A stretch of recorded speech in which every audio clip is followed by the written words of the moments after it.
I expect you're wondering why I stopped you. Well, yes, I was riding the speed limit, so my lights are all working and everything. I stopped you, sir, because you're a dickhead. There's no way you could know that. Sir, I've been doing this job for many years now.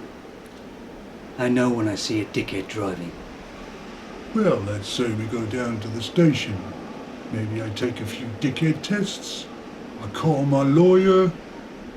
And maybe at the end of the day they find out I am a dickhead. But that would be wasting your time, wasting my lawyer's time, wasting the station's time. Isn't there another way, officer? It's not a serious offence, sir. It's a misdemeanor. I usually do a personal on-the-spot fine. Cost reflecting the severity of the dickhead I'm dealing with. And how much would you say it would cost me?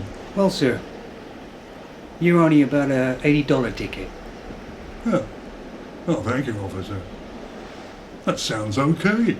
Then I could go to the bar tonight and buy a few drinks for my friends. Maybe get Dolly to do a table dance or two. You know, unwind.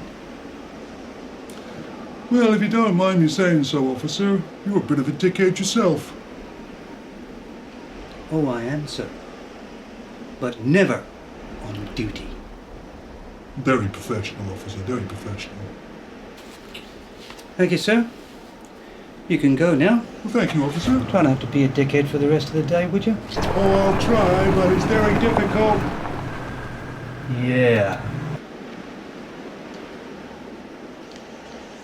Your friends you've known for years could be a dickhead. I mean, they're everywhere. So be careful out there. This has been a public service announcement.